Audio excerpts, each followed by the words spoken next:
Hey, I'm Caleb from YouCanMakeThisToo. Thanks for joining me. Today I'm going to be talking about working with plywood, something I like using in my projects. Most of the tips I'm going to cover today work with all kinds of sheet goods. However, I do want to let you know that I know, and you should also know, the difference between plywood, OSB, chipboard, particle board, melamine, MDF, HDF, hardboard. They're all different products. Most of these will apply, but not in all cases. So just bear that in mind. That's a conversation for a different video. One of the first things worth noting is the thickness of plywood. I'm in America, so everything is, imperial measurement. So I buy plywood, half, 5/8, 11/32, or 3/4 of an inch, whatever. For the purposes I use, I most often use 3/4 inch plywood.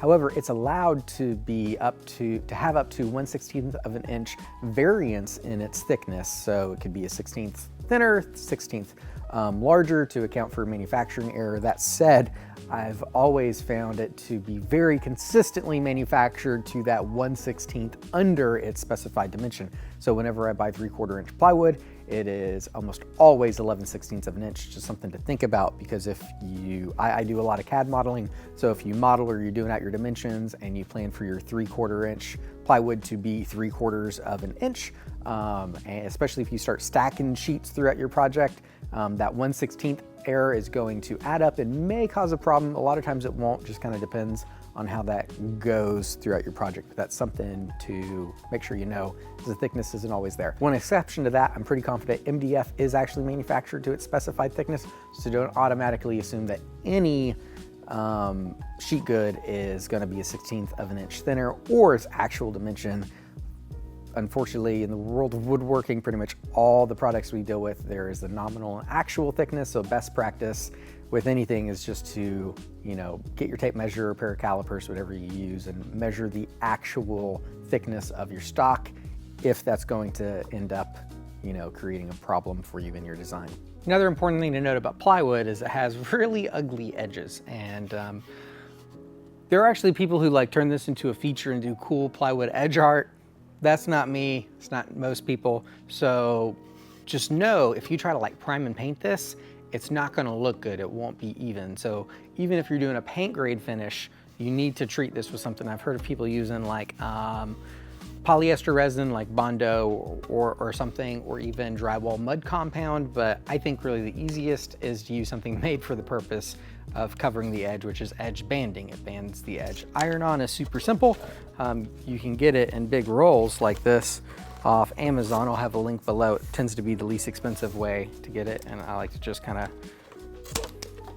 get a piece approximately the right size, and as the name implies,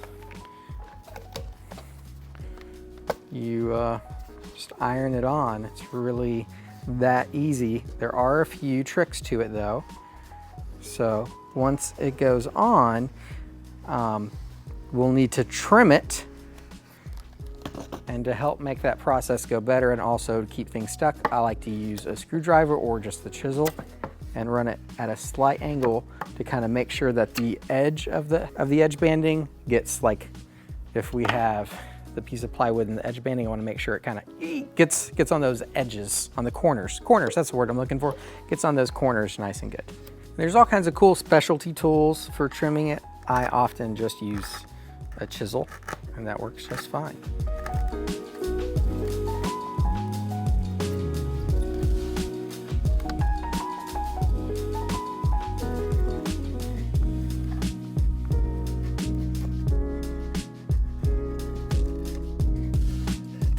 And then when I sand, I'd also make sure I sand this edge. That helps transition it nice and it looks good. Now this will take stain or paint or whatever I'm doing and look much nicer than this edge. So whenever you're dealing with plywood, make sure you account for this.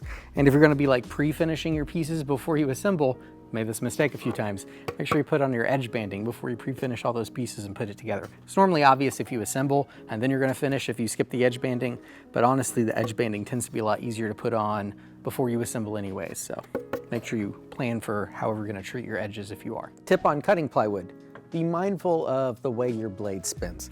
The veneer on plywood tends to be really thin and tear out, fuzz out really easy, and you can get chipped edges. So always be mindful of if you have a finished side, which side is the finished side and whether that needs to be up or down. On a table saw, the blade spins towards you, cutting down, so you want the finished side to be on top, so those teeth are turning into the finish and is gonna get the cleanest cut. Any fuzz you get is gonna be on the bottom. If you're using a circular saw or a track saw, it's just the opposite because the blade is spinning this way, so the finished side should be on the bottom because you're gonna get your fuzz out on the top.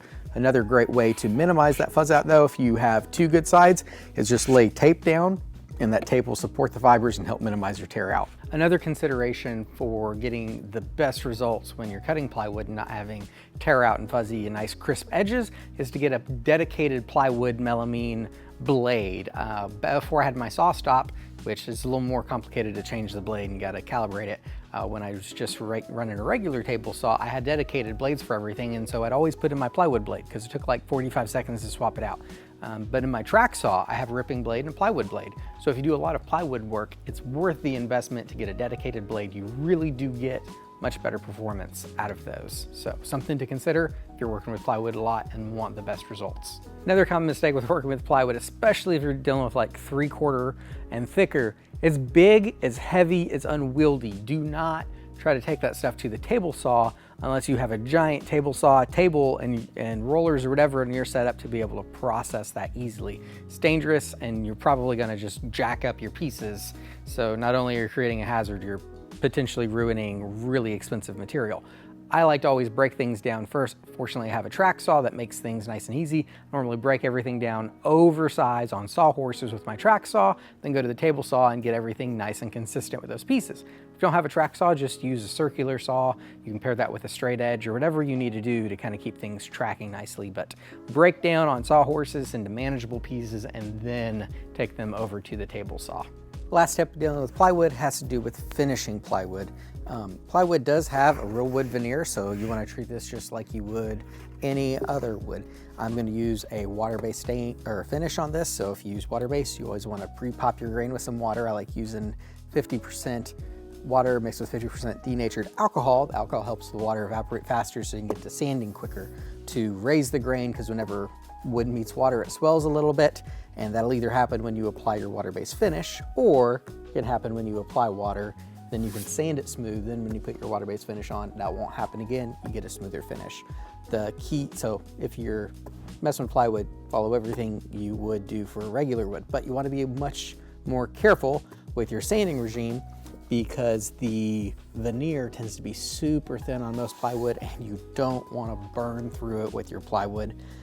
If you're doing a natural finish, there's not really anything you can do about that. If you're painting, not a big deal, but if you're going to do any kind of clear coat, you don't want to burn through that veneer.